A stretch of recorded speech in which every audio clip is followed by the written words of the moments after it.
কেন একদম ডিটেলস বলবে। ব্যাপারটা হচ্ছে কালকে এদিকে হ্যাঁ কাল সকালে আমি বাংলাদেশ গিয়েছিলাম, কালকে ফিরছিলাম বাংলাদেশ থেকে। বর্ডার যখন ক্রস করি তখন ওই 7:30 বাজে।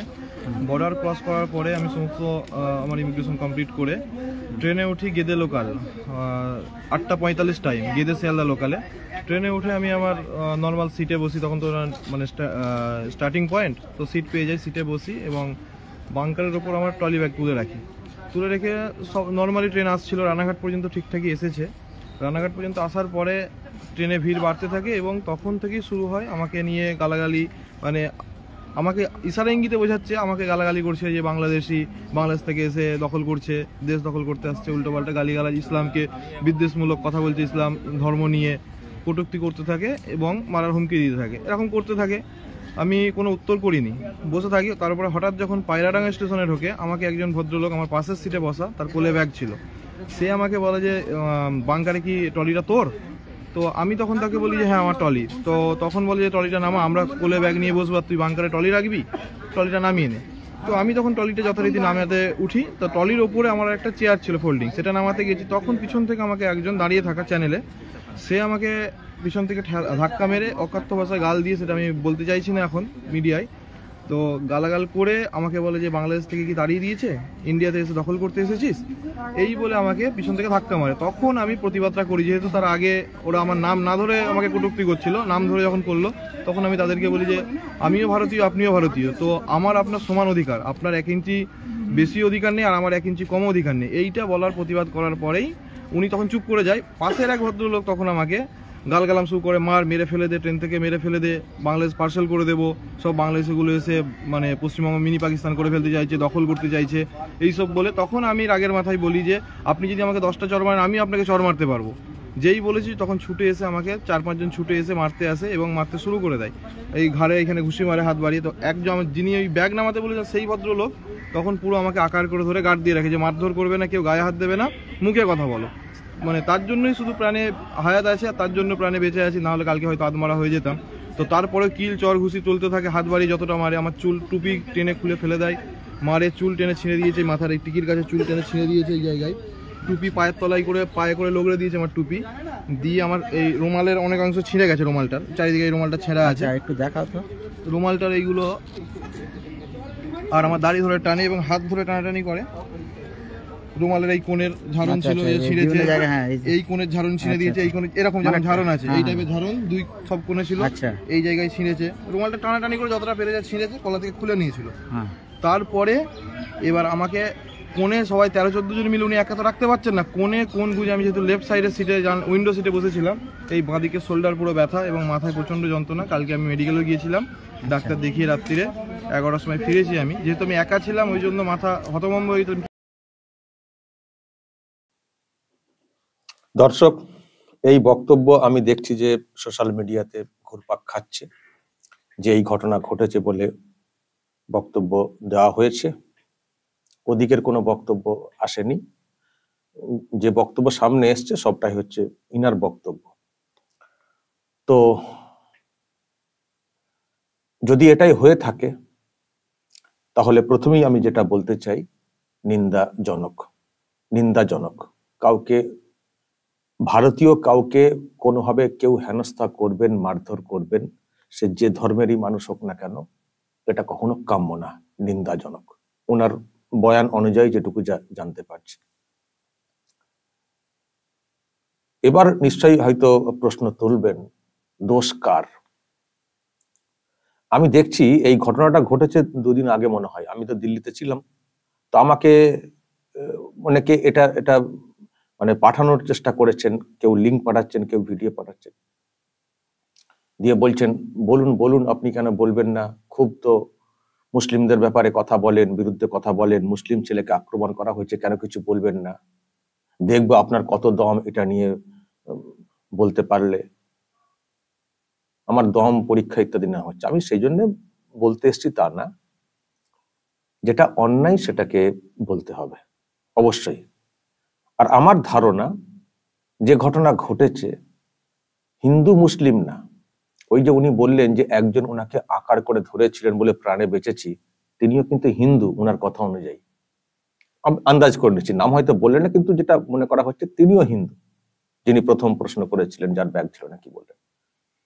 তাহলে হিন্দুই কিন্তু ওনাকে বাঁচিয়েছেন, একজন হিন্দুই ওনাকে বাঁচিয়েছেন, তা না হলে উনি হয়তো মারা যেতে পারতেন, যেটা বলার চেষ্টা করলেন। আক্রমণ করা হয়েছে হিন্দুদের তরফ থেকে এবং হিন্দুদেরই কেউ একজন বাঁচিয়েছেন। তবে একজন আকার করে ধরে রেখেছেন, আর যদি একজন বাঁচিয়ে ফেললেন, এটাও একটা বড় ব্যাপার। যদি ওনাকে সত্যি একেবারে মেরে ফেলার ব্যাপার হতো তাহলে ওই একজন ওনাকে বাঁচাতে পারতেন না, কিন্তু একটা মব হয়তো এ করার চেষ্টা করেছিল। কিন্তু একেবারে মেরে ফেলার যে আশঙ্কা উনি করছেন, যে সত্যি মেরে ফেলার একেবারে সিদ্ধান্ত চূড়ান্ত থাকতো, তাহলে ওই যে ব্যক্তি একা বাঁচিয়েছেন তার পক্ষে নিশ্চয়ই সম্ভব না। একা থেকে সরিয়ে তাকে মারতে কতক্ষণ। তো যাই হোক, মারার উপক্রম এটুকু তো অন্তত ওনার কথা অনুযায়ী পরিষ্কার। সবটাই কিন্তু ওনার ব্যাখ্যা অনুযায়ী। আমি আবার বলছি, ওদিকের কোনো বক্তব্য আমরা শুনিনি। উনি একটা কথা বললেন যে আমাকে বলছো, তাও আমিও রাগের মাথায় বলেছি আমিও মারতে পারি। আমার মনে হচ্ছে এই জায়গাটা থেকে বিষয়টা গরম হয়ে গেছে। উনি যখন পাল্টা বলেছেন আমিও মারতে পারি, এবার ওনারা হয়তো বেশি সংখ্যায় ছিলেন, যেটা হয় আর কি, তর্ক বিতর্ক হতে হতে একটা তো রাস ভারী কম বেশিতে হয়ে যায়। তো যখন উনি বলছেন যে আমি রাগের মাথায় যে বলে দিচ্ছি, ব্যাস শুরু হয়ে গেল। তো যদি উনি ওইভাবে না বলতেন হয়তো মারামারি পর্যায়ে যেত না, তর্ক বিতর্কের মধ্যে থাকতো। ওই মারামারি আমিও মারতে পারি, ওদিক থেকে বলা হয়েছে, উনি বললেন ওদিক থেকে বলা হয়েছে, সেই জন্য আমিও বলেছি রাগের মাথায়, তো হয়ে গেল। ওই জায়গা থেকেই মানে হট টেম্পার বিষয়টা হয়ে গেছে, আর যে ঘটনা ঘটেছে বলে উনি বলছেন। তো কিছু কিছু ক্ষেত্রে একটু কৌশল অবলম্বন করতে হয়। যখন দেখছেন একটা বড় গ্রুপ রাগান্বিত হয়ে গেছে, তখন আমাকে একটু সমঝে চলতে হবে, তাহলে বড় ঘটনা থেকে আমি নিজেকে বিরত রাখতে পারবো। এখন যদি বলেন কেন আমার প্রতিবাদ করার অধিকার নেই, ওই যে অধিকার দেখাতে গিয়ে মার খেয়ে গেছেন। প্রতিবাদ করার অধিকার সব মানুষেরই আছে, আমাদেরও অনেক কিছু অধিকার আছে। তা বলে কি আমরা যেখানে আমাদের নিশ্চিত আঘাত আসবে জানবো, সেখানে গিয়ে আমরা প্রতিবাদ করব, নিজেরাই নিজেদেরকে বলি করে দেব? কিছু কিছু ক্ষেত্রে কৌশল অবলম্বন করতে হয়, আর সব মানুষ তো সমান হয় না, সেটা বুঝে সমঝে চলতে হয়। তর্কাতর্কি হয়েছে আর হয়েছে, আপনি বাইরে এসে বলতে পারতেন এরকম ঘটনা ঘটেছে। অন্তত ওই সময় জীবনের ঝুঁকি নিয়ে আপনার এটা করা উচিত হয়। সব জায়গাতেই জীবনের ঝুঁকি নিতে যাবেন, জিহাদ করতে যাবেন, সেটা বললে তো হয় না। কেন আমি প্রতিবাদ করবো না, সেটা তো বললে হয় না। যদি বুঝছিলেন যে আছে গন্ডগোল, বাবা টাইমটা একটু পাস করে যাই, বলছে বলুক, আমি আমার প্রতিবাদ নিশ্চয়ই করব, আমি বাইরে এসে করব, আমার সেফ জোনে এসে করবো। এটা যে কোনো বুদ্ধিমানের কাজ, কারণ জীবন বাঁচানো ফরজ, তাই তো? জীবন বাঁচানো ফরজ, আমি সবাই জানি, প্রতিটা ইসলাম ধর্মে এই কথাটা বলাও আছে, জীবন বাঁচানো হচ্ছে ফরজ। সুতরাং আমার যেখানে জীবনের ঝুঁকি থাকবে, আমি সেখানে কেন নিজেকে বলি করার চেষ্টা করব? যখন আমার জীবনের ঝুঁকি আছে, আমি দেখতে পাচ্ছি এত লোক আছে, আমি সাহস দেখাতে যাব? তাহলে আমি ওই কথাটা আমি কোথায় মানলাম? ইসলাম ধর্মের নিজের জীবন বাঁচানো ফরজ না আবশ্যক, মাস্ট, তাহলে সেটা পালন করলাম কোথায়? সব দিক বিবেচনা করে চলতে হবে। শুধু আমার জেদ, রক্তের গরম বা আমার অমক তমক ওইসব বলে চলো, আমাকে এরকম বলে আমি এরকম করবো, এটা চলে না। সবকিছু মেনে কৌশল করে চলতে হবে। এবার আমি আসি দোষকার। আমি জানি এটা নিয়ে ওনাকে বলবেন আমাকে, ও মুসলিম থেকে বলা হয়েছে, তা তো আপনি এসব করছেন, আপনার কাজই তো হচ্ছে হিন্দুদের পক্ষে কথা বলা। না, হিন্দুদের পক্ষে কথা বলা কেন বলতে যাবো? তাহলে আমি বলতে এলাম কেন? আবার বলছি, যে ঘটনা ঘটেছে, যে নির্যাতন হয়েছে, এটা নিন্দা জানাই, নিন্দাজনক, আমি প্রথমেই বলেছি। কিন্তু প্রশ্ন হচ্ছে যে দোষ কার, এটা তো একটা ব্যাপার। আমি দর্শক যেটা বলতে চাই, দোষ ওই মারামারির ক্ষেত্রে আমি কিন্তু এই ব্যক্তিরও দোষ দেখছি না বলতে ওই মানে পরিবেশটাকে উত্তপ্ত করার পেছনে ওনার খানিকটা দোষ আছে। উনি না ওই রকম হট টেম্পার হতেন বা টেম্পার না হতেন, না ওদিক থেকে আরো অ্যাগ্রেসিভ ভাবটা আসতো, এটা হচ্ছে তাৎক্ষণিক। কিন্তু ওভারঅল যদি আমরা দোষ নির্দোষ, এই যে তর্ক বিতর্ক যেটা নিয়ে হয়েছে সেই অ্যাঙ্গেলে বলি, তাহলে দোষ কার? আমি বলবো দোষ সেই ক্ষেত্রে ইনারও নেই, আর যারা হামলা করেছেন বলে বলা হচ্ছে তাদেরও নেই। দোষ হচ্ছে পরিস্থিতির দোষ। কিরকম? মানে পরিস্থিতি এমন হয়ে গেছে বাংলাদেশের ব্যাপারে, বাংলাদেশের মানুষের সম্পর্কে, বাংলাদেশের মাদ্রাসার সম্পর্কে, বাংলাদেশের লোকজনদের সম্পর্কে, বাংলাদেশের অনুপ্রবেশের ব্যাপারে এমন একটা মাইন্ডসেট হয়ে গেছে বা হতে বাধ্য, মানে একটা মানুষের ধারণা তৈরি হয়ে গেছে যে বাংলাদেশ থেকে লোকজনরা আসছেন লুকিয়ে চুরিয়ে নানান ভাবে বাহানা দিয়ে এখানে এসে থাকছেন, এখানে এসে আবার জঙ্গি ক্রিয়াকলাপ করার চেষ্টা হচ্ছে, আর মাদ্রাসাগুলো সব থেকে বেশি এইসব কাজে ইন্ধন দিচ্ছে। এখন উনার বেশভূষা যা, বা এতে মাদ্রাসার ছাত্র সহজে অনুমান করা যায়, মানে এই ধরনের ছাত্রদের হয়ে থাকে। আর বাংলাদেশ থেকে আসছেন এবং বাংলাদেশ সম্পর্কে এই রকম ঘটনা, এবং ওখানে অত্যাচার হচ্ছে সনাতনীদের ওপরে, সে নিয়ে একটা বিক্ষোভ রয়েছে। তো এই বাংলাদেশের সম্পর্কে কনসেপ্টটা যেহেতু একটা অন্য তৈরি হয়ে গেছে, এর জন্য মানুষ ওই ধরনের লোক দেখলেই রেগে যাচ্ছেন। হঠাৎ করে কিন্তু এটা হয়ে যাচ্ছে না, এইরকম একটা মাইন্ডসেট তৈরি হয়ে যাচ্ছে ইচ্ছা করেই, মানে ইচ্ছা করে বলতে কি, পরিস্থিতি তৈরি করে দিচ্ছে যে বাংলাদেশ থেকে আসা মানে লোকগুলো হচ্ছে খারাপ, বাংলাদেশ থেকে আসা লোকজনরা অন্য অসৎ উদ্দেশ্য নিয়ে আসছেন, নাম ভিড়িয়ে এখানে এসে ভিড় বাড়ানোর চেষ্টা করছেন, বা এদের মধ্যে রোহিঙ্গাও থাকতে পারে, এটা ধারণা তৈরি হয়ে গেছে, তৈরি হতে বাধ্য। সেই জন্য ওই দেশ থেকে যখন এই ধরনের কিছু লোক এবং এসে পুরো নিজের ট্রলিটা একা বাংকার রেখে দিয়েছেন, অন্যরা ব্যাগ রাখতে পারছেন না, তো এই জায়গা থেকে শুরু, এবং এরকম একটা সন্দেহ, মানে মধ্য কথা সন্দেহের তীরটা এটা কিন্তু বেড়েছে। আর উনিও সেই শিকার হয়ে গেছেন, উনি হয়তো এদেশীয়, কিন্তু ওই যে কনসেপ্ট তৈরি হয়ে গেছে, এখন ওনাকে স্বীকার মানে হতে হচ্ছে। উনি হয়তো ওই রকম না, উনি এদেশীয়, উনি হয়তো ভালো মানুষ, উনি এই ধরনের ক্রিয়াকলাপে থাকেন না, উনি জানি না কোথায় কি পড়াশোনা করেন, হয়তো উনি ঠিক পড়াশোনাই করছেন, মানে আমি বলছি আর কি এই অ্যাঙ্গেলে, কিন্তু পরিস্থিতির শিকার উনিও প্রতিবাদ করতে গেছেন, কিন্তু প্রতিবাদ করার আমি বলবো স্থান কাল পাত্র দেখে চলা উচিত, লোকজন দেখে চলা উচিত, নিজের জীবনটাকে আগে বাঁচাতে হবে। কিন্তু এটা কাম্য না, ঘটনাটা কাম্য না, কিন্তু ঘটনা ঘটছে একটাই কারণে, বাংলাদেশিদের দিকে সন্দেহের তীর এখন বিরাট হয়ে গেছে।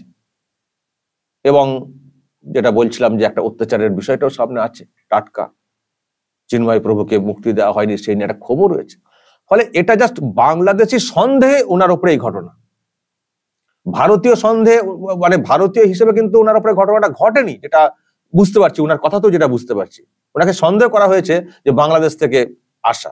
সুতরাং বাংলাদেশি সন্দেহে এই অত্যাচার, কিন্তু সন্দেহের বশে কারোর উপরে অত্যাচার হবে সেটাও কখনো কাম্য না, এটা দুর্ভাগ্যের, এই বাংলার মুসলিমদের দুর্ভাগ্য যে এমন একটা পরিস্থিতি তৈরি হয়ে যাচ্ছে, নিজেরাই নিজেদের আচার আচরণে এমন একটা করে ফেলছি, এই বাংলাতে থেকেও আমাদের আচার আচরণ অনেকের বাংলাদেশিদের মতো হয়ে যাচ্ছে, হয়তো এদেশীয়, সেটা হয়তো সবকিছু কাগজও আছে, কিন্তু তাদের মন মানসিকতা, বক্তব্য এমন একেবারে বাংলাদেশিদেরকে সমর্থন করার মতো। এখান থেকেও সন্দেহ বাড়ছে, ধরুন এদেশীয়, তবুও তাদের প্রতি ভক্তি থাকছে না, কারণ তাদের আচার আচরণটা সন্দেহজনক, বাংলাদেশ মার্কা। ফলে এখান থেকে একটা বিদ্বেষের মাত্রা বাড়ছে। তো সেই যে পরিস্থিতি, যে বিষয়টা হয়ে এসেছে, তার শিকার হয়ে গেছেন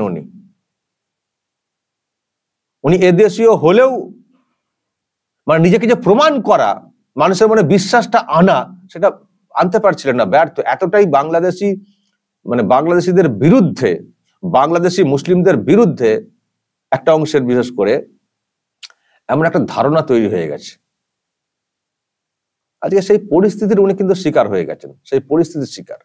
আবার বলছি, এই ঘটনা কাম্য না, এই ধরনের ঘটনা ভারতবর্ষের কোথাও ঘটুক সেটা আমরা কখনো চাইবো না, না হিন্দু, না মুসলিম, না অন্য কোনো ধর্মের। যারা এদেশীয়, যারা ভারতীয়, তাদের উপরে আক্রমণ, এটাকে কখনো মেনে নেওয়া যায় না। এই ধরনের ঘটনা মানে একেবারে অবাঞ্ছিত।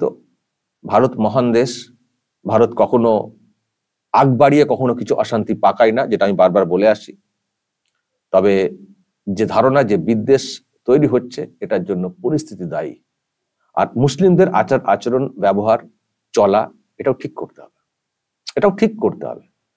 ভারতীয় মুসলিমদের, বাংলাদেশ যা পারছে করতে যাক, পাকিস্তান যা পারছে করতে যাক, ভারতীয় মুসলিমদের আচার আচরণ, চলাফেরা, সেটাও ঠিক করতে হবে, যাতে করে সন্দেহের তীর বা সন্দেহ না বাড়ে, এটাও ঠিক করতে হবে। নিজেদের চলার পথ ঠিক করতে। আমাদের নিজেদের মধ্যে প্রচুর ভুল আছে, প্রচুর ভুল আছে। আমি যে জন্য চিৎকার করে চলি, প্রচুর ভুল আছে।